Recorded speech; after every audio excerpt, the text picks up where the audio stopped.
Right, good morning guys, it's Sean here back on Talk Up TV, and I've just come up to the local charger here, for me anyway, and what I wanted to do was a bit of a charging test, and what we get, or how long it takes I should say, from plug-in to get to 80%. Should be around about, I don't know if it's 10 to 80% or 20 to 80% in half an hour they claim, or 29 minutes or whatever it is. But what I did want to show a little bit is my since charge, because what's happened is I've driven to I went to Liverpool I wanted to document everything about that trip, and it just didn't work out because I had a bit of a nightmare run up there, and then as you probably already know if you're in the UK, all the problems that happened at Liverpool with the tragedy there, and I thought some prayers go out to everyone who was involved on that, and who's been affected by that. I had an awful problem getting back with the trains and everything. There was just a lot of people there. We reckon it's close to 1 million people that were, if not 1 million people. Let's try and see if we can get a bit of better focus in there, otherwise you won't be able to see anything. Yeah, so let's do a since charge. So since charge, let me just go to the right section there.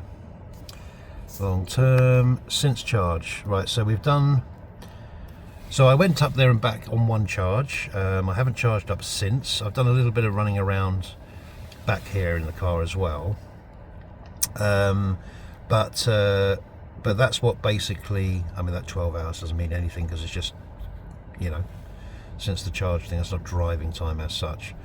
So we've got 269 miles on there, average 4.3 miles per kilowatt, which is mostly dual carriageways and of course motorways up there. So obviously not running at the sort of around town stuff or anything like that. But I still got 58 miles left, so that makes it over 300 miles.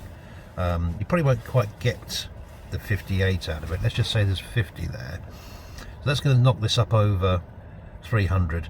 Now what I have to add into this is I had a lot of high winds and rain on the way up, and I had a fair bit of wind coming back with rain as well, so I didn't have the best conditions, and it was quite cool. It was around about 11 degrees, and when I got up to Chester where I stayed, it was let me try and think here now.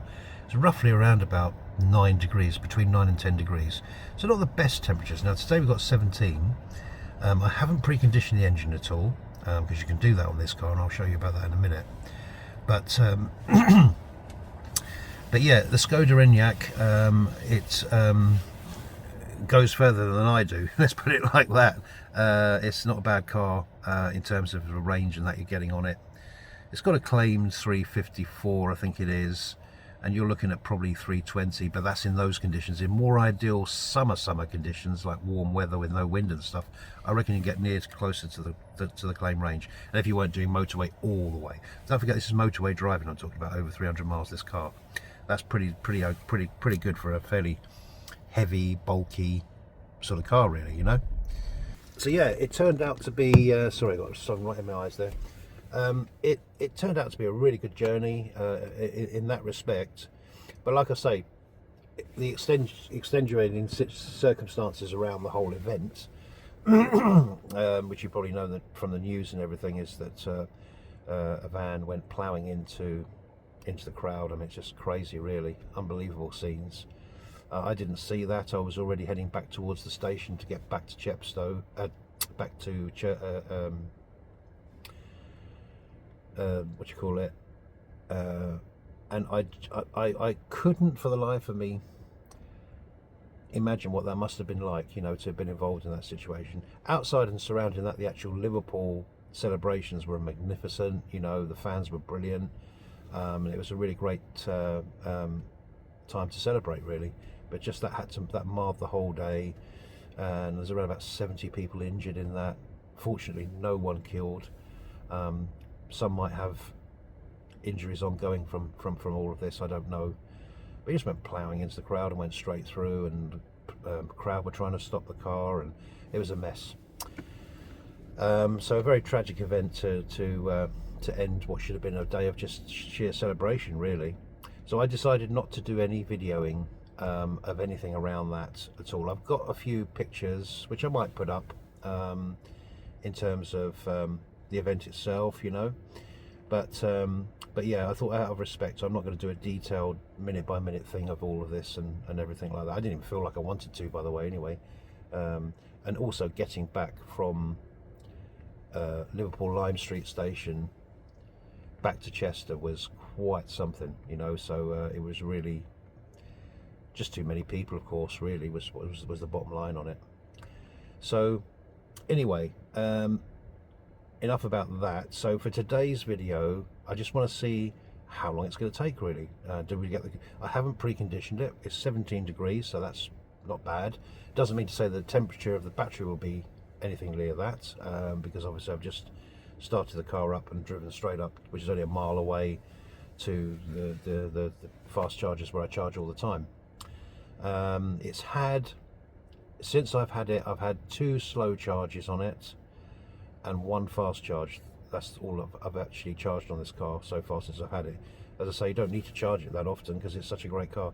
So optimally, this car, unless you're doing a road trip, I would say you keep it at a maximum of 80%, which is what they all recommend anyway, of course. You know, battery optimization, 80%. As I say, I set a caveat to that in my other car, which is the Atto 3, which I do occasionally charge to 100% because it's able to take 100%, and it's quite safe to do that. Doesn't mean to say you can never charge to 100%, by the way. I think we sometimes go a bit too far the other way, and we put people so off charging. When I have they put people so off charging over that you know, people are really scared to do it or something, like it's just can never be done. And of course that's not the case. What they're talking about is just all the time regular charging should be 80%. And in a car like this, well, we'll see how much we get, because it'll come up with how much miles we can do. So we'll have a look at what we actually get by 80% in this car. But it's going to be more than enough for your going to work and back, dropping kids to school, doing your shopping, you know, pottering around, doing all the day-to-day things we all do. It should be more than fine and more than capable of doing that. As a slight caveat, today I'm having some oral surgery, so I probably won't be doing a video in the next week, I wouldn't think, really. Obviously, I don't think that make a lot of sense. Might be quite comical and funny, I suppose. I could do it from that point of view, but it won't be very good viewing, I'm pretty sure, because I'm having a few teeth out here at the front here. Old age, getting old now, you see. But anyway, yeah, so that's that. So yeah, that's the basics there of it then. So as I say, it's done 269 miles with another 58 possible. That takes that up over the 300, low 300s, of course. You might get maybe let's say 310 out of it, which, considering the conditions I went up in, we've had some really nice weather in May in the UK, really nice weather, and it just so happened that on this weekend that all turned to pot, really, and it was pretty cool and very wet. Going up north was very, very wet. I had a lot of rain, a lot of falling rain, and in other places standing rain, but that of course all adds to the resistance of the car and does affect efficiency. So even with an affected efficiency, this is still doing, and on motorways this is still doing over 300 miles. That's pretty decent. I mean, you can't complain about that. Anyway, let me get plugged in, and then I'm going to come back and we're going to time this, and we're going to see how long we get until we get to 80%. So I'll be back in a sec, and you don't want to see me charging and connecting, do you, really? But we'll do it from there. So see you in a second or so. It'll be just a sec. Right, okay guys, so interestingly, just plugging in there, it dropped down to 15%. Sorry, there's a lot of glare here, guys. I can't do much about that because I'm facing the sun. Oh yeah, 16%. It was 18 when I plugged it in, so there's some kind of calibration issue there, I suppose. So it's showing that I had more battery than I actually had. Mileage hasn't really changed, 57. Okay, so let's look at our time. So it's 8:35. Okay, so let's see how long it takes us to get to 80%. So you're on a road trip now, you're going somewhere in the country or wherever it might be where you are, and you know you need to charge up, so you haven't preconditioned, weather's pretty okay, so you're pulling in, and you're going to plug in at like the low percentage I just did there, 16%. Just in me talking to you, it's already gone up to 62 miles. Yeah, so how long would it take you to get to 80% to carry on your journey? Yeah, so that's what we're kind of testing today, if you like, or looking in a real world scenario what you get out of the Skoda facelift 2025 on the 5.4 software update. This is the kind of things you'd expect. Right, now let's go to 1 second. Let's go to no, we want to go to vehicle, I think, don't we? So let's go to vehicle, and let's go to charging, so we can see what we're kind of getting here and all that kind of stuff. So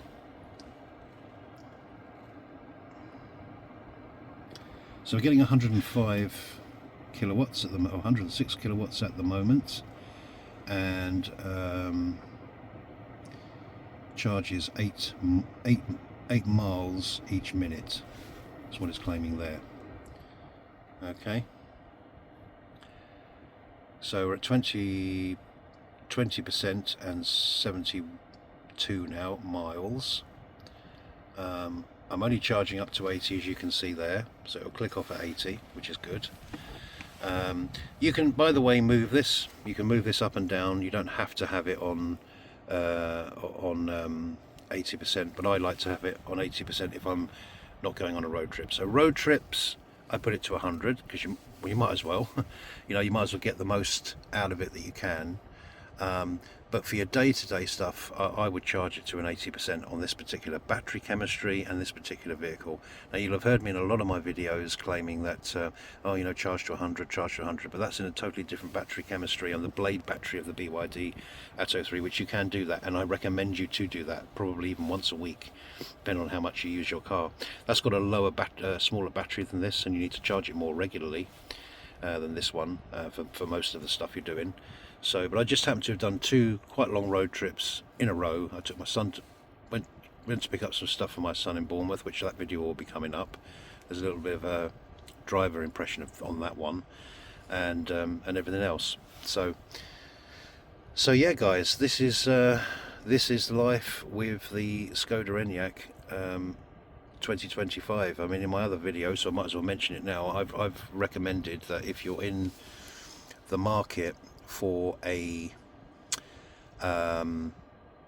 SUV sized vehicle, so you're looking for that medium to large SUV vehicle, you must, and I really do mean this, go and have a look at the Skoda. I'm not employed by Skoda. I've got no advantages for saying this, but just on sheer recommendation from me as someone who's driven since 1990. I'm not a journalist. But I do drive a lot of different cars, and I've been driving for a long time, so I really should know what's a pretty decent car or not, and I would tell you now that this is one of the best you can buy in just every sort of facet area. There's so little to be negative about this car run. In fact, I will do a video on the 5 good points and 5 bad points, which I tend to do on a lot of my cars, and it's a struggle to try and find 5 bad things about this car. It's so it's just so good. It really is, you know, in everything, the comfort of it. Even when you're, I mean, I'm not the youngest, as you know. I'm 58 years old now, and that's not old or ancient or anything, but I'm getting into that middle age, to the end of my middle age, and coming into the early part possibly in the next couple of years of being an older person, you know, what you classified as an old person, I suppose. So, I mean, obviously I'm going to get stiffer and all these kinds of things, you know, and just have more general physical problems than a lot of other people at a much younger age. And I can tell you, I can sit in this car for 3 hours, if my bladder will allow me, which I did on the way up, and no issues whatsoever with discomfort, uncomfortableness or anything like that. It's got good lumbar support on here. You've got a massage function on here as well. But I don't even have to use, I mean, just sitting in the car is so comfortable. You don't hear any noise outside, even if you're on motorways or dual carriageways. It's so well sound deadened. I think I covered a little bit in my video about the ride. The ride is soft to firm, so it's not the softest, wallowest, which I actually like, car. If you like a softer car, then you might want to think about that. But on the if you go for the 19-inch wheels, which is what I've got, which is plenty big enough, by the way, you don't need to go for 21s or anything. On the 21s, I think it could be quite a harsh ride on here because it's set a bit firmer. They do a DCC, a dynamic chassis control, which basically just kind of softens everything up. It's a paid extra, which I think is one thing I will say to Skoda. That's wrong. You know, offer that to all your options and all your availability. People, if there's a softer riding car and it's an SUV meant for families, even if you have to charge a bit more for the vehicle, but make that as a standard. Don't make that as an option that people have to pay extra for. I think that's wrong. And if I've got any complaint, which if I probably do a review, it will be about the packs, all these different packs you can have on here. Some of them I think should just be standard, really. I don't see why you should be paying extra for some of them things. It still isn't the cheapest car in the world, this one. It's not the most expensive either, but it's well up there, especially if you start packing it, getting the packs in. Anyway, I'm digressing. So we're 31% now, and we've been going for 6 minutes, isn't it? Yeah, we've plugged in. We're at 8:41 now. I don't know if you're going to be able to see that. 8:41 or 8:42. We plugged in at 8:35. So, and we're up to 32%. We're getting 119 kilowatts of power, so not bad. Zipping along quite well. Another thing you need to remember, guys, is we'll come back to that screen in a minute. Another thing you've got to remember is when you get these claimed ranges on these cars, whoops, swinging around there, sorry guys. When you get the claimed range, when you get the claimed speeds, you have to remember that these are all based on very low, probably under 10%, probably more like 5-8% to get the maximum. This can do 175 kilowatts, I think it is, in this car, or 165, one of the two. I get a bit confused with that. I'm actually getting 120 kilowatts, 121 kilowatts now, so I'm actually getting some amazing speeds in the car. But you are only going to really see that 175 kilowatts at low state of charge, and then as it's charging, that charging speed is going to obviously drop. Now what some cars do is they don't have such a higher starting percentage, but they have a long, almost linear kind of charging curve. You see this a lot on the Hyundai group and that kind of thing, the 800-volt architecture cars, Kias and Hyundais and stuff like that. They charge at a very high speed, but they maintain it because they're on that higher. So if you can plug into a charger that's fast enough to take it, you will get that speeds for longer. That doesn't quite happen with this car, but it's still, I'm getting 125 kilowatts now I'm getting 125 kilowatts at 37%, so that's not too bad. Like I say, it's got a quite fairly excuse me, largish battery, which is of course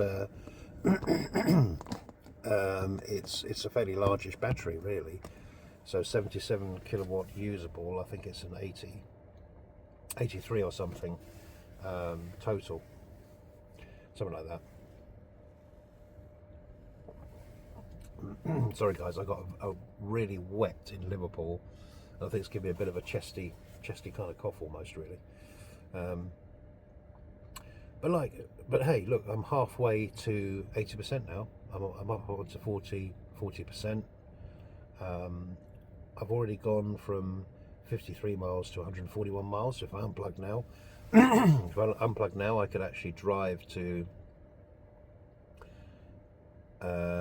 well, it was 130 miles to Chester from my house to Chester, so I could effectively do it on that. You probably wouldn't quite do it on that because obviously the gasometer for miles is always a little bit off. You'd rather go more for the percentage kind of thing, but I'd almost be able to get to probably close to that just from that, what, 10 minutes of charging. So, you know, they don't have to be blisteringly fast. We just need to see good curves, and we just need to see, what we need is big batteries and sensible charging speeds.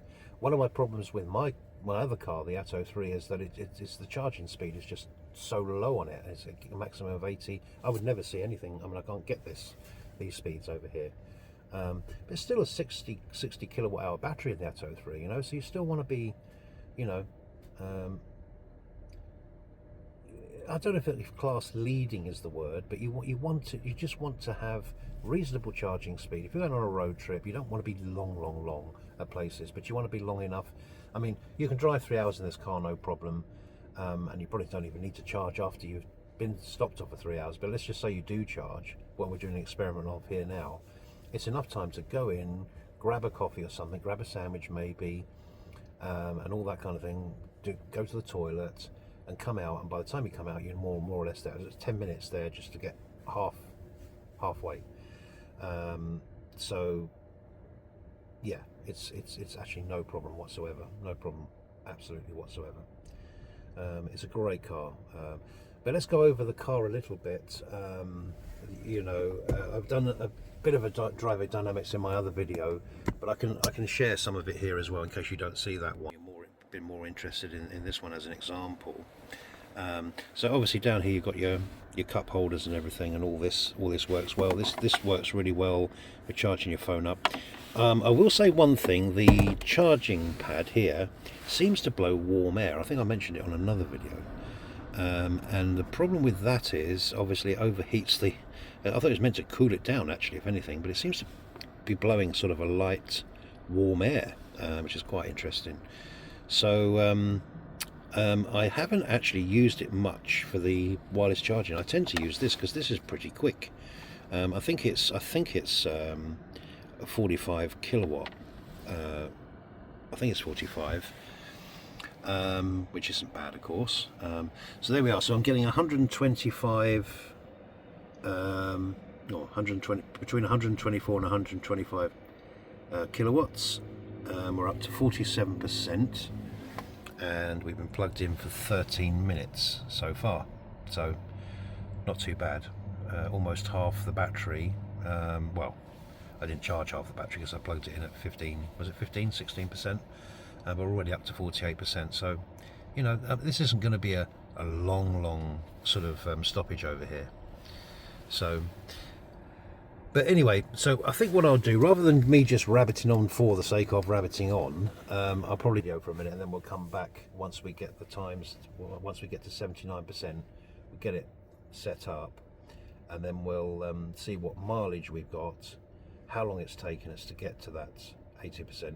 So at least if you do go and buy this car, you can say, oh, hang on a minute, that's I can deal with that kind of thing, or whatever.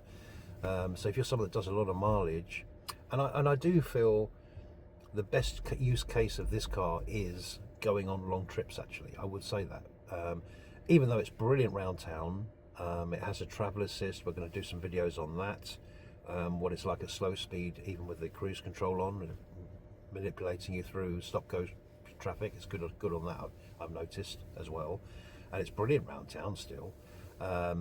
You've got to be a little bit careful on your parking sometimes, because with some of our parking bays, this is fairly long cars, so you've got to be a bit careful with your judgment on those kinds of aspects. But no, it's brilliant there. But I think this becomes really into its own when you're going on holidays and road trips, and you know, doing a bit of mileage really. So if you're someone that does a lot of mileage, I highly recommend this car. I really do.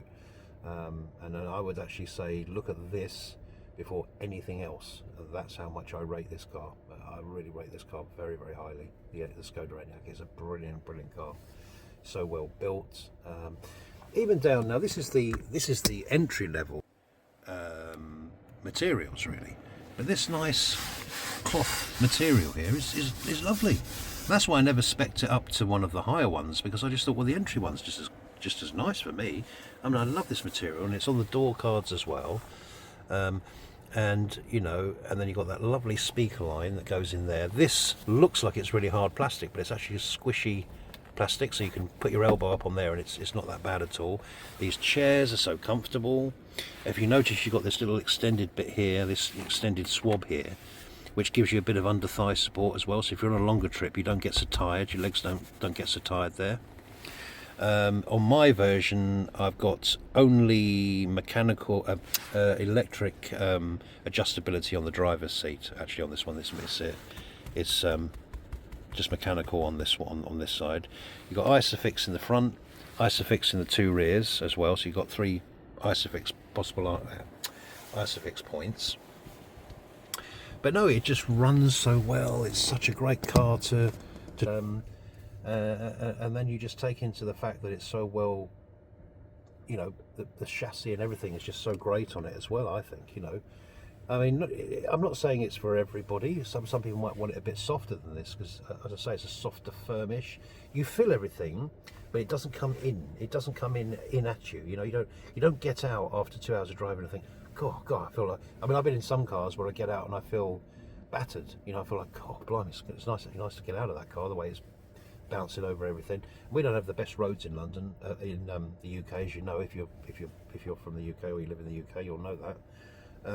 So that's it. So we're at 57%. It's just starting to drop off slightly now. So we're down to 120 kilowatts now. Between 119 and 120 it's going. But we're up to 58%, and we've been going now for 17 minutes. Oh, hang on a minute. 40, 45, 50. Yeah, 17 minutes. Yeah, 17 minutes we've been charging for so far, and we're on 58%. So we're well on target for that, close to just under half an hour for the 80%, which is good. So I'll come back in a minute, guys. Rather than just rabbit, which I can do till the cows come home. You know, like I say, you're going to get a picture of this car over time on everything. I think most of you will probably gather already that I do really love this car, and I'm actually going out of my way to people who are looking for this type of vehicle to go and try and test drive one of these before anything else. Just go and test drive it for yourself. Don't take my word for it. Go and drive it for yourself, and you might think, oh, that's not quite for me. You know, it's not the future. It doesn't have that amazing futuristic look like a lot of the Chinese cars have on them now, and there's quite a lot going down that futuristic type of way. So if that's your kind of bag, then this just looks like a car. It looks like a car with a battery, and you know, and all the rest of it. I mean, obviously the new tech deck at the front is an upgrade on it, and it does look quite classic from that point of view. But yeah, but in general, it's just such a amazing car to drive. I mean, it's just so comfortable, and you know, you can munch up the miles and you don't even feel it. That's what I would say, you know. Anyway, back in a second, guys, and we'll wrap up this video as to that. At least if you're worried about that side of it, so what does it kind of do when you're on a road trip? I want to know, like from 20 to 80% or 10 to 80%. And maybe in the summer we'll do some other testing on it. We'll take it really down low and charge it all the way to 100. Perhaps we'll do one of those ones. Perhaps we'll do another one where we take it under 10% and take it up to, which I think would be even more optimal, and take it up to 80% and see what we get there.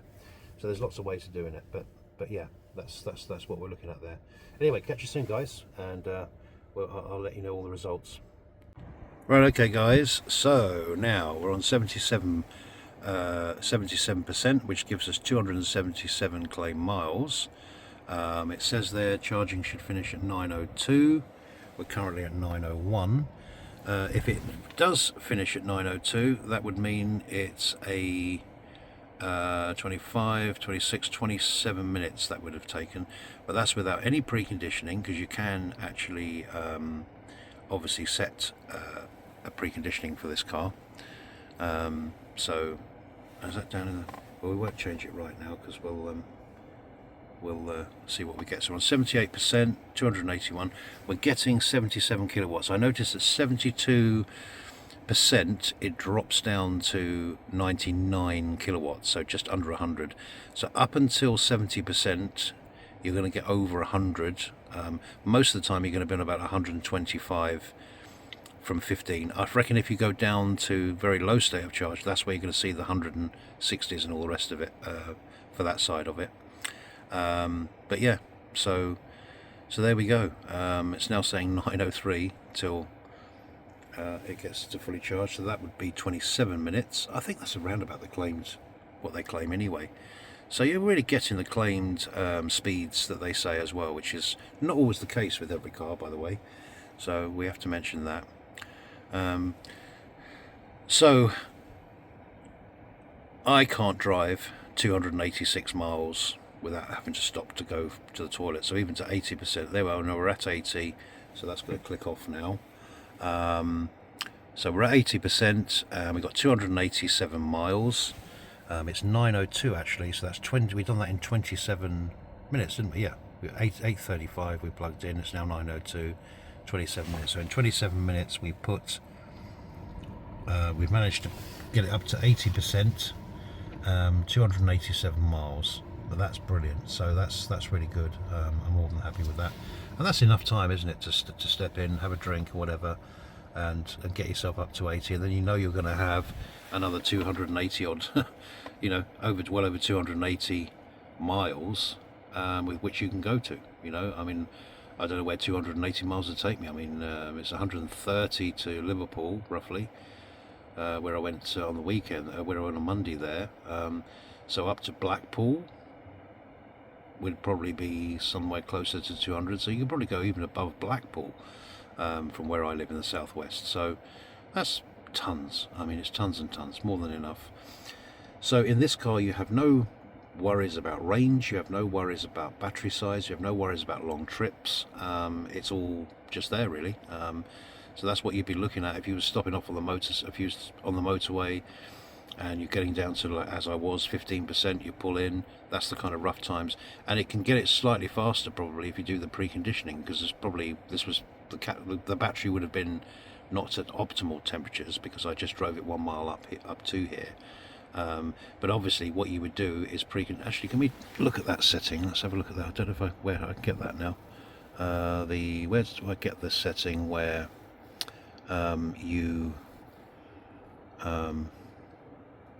where you do that? Locations, optimize settings, bidirectional, route planner, always unlock the AC cable.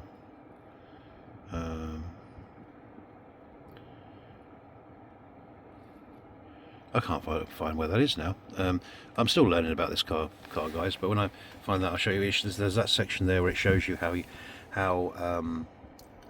can start the preconditioning for the car. So it warms up the battery, so when you get to the charger you're at absolute optimal speed. So I might have even got faster than this, but 27 minutes I'm happy with that. For what, 30 minutes from 15% to 80, that's nothing. Right, okay, so there we are guys, so we'll wrap this. That's kind of a little bit of that. Coming up on the channel, as I say, I'll probably take a week or so off for obvious reasons, what I mentioned earlier. Then after that we're still going to do some more charging things on this, some more. I want to do a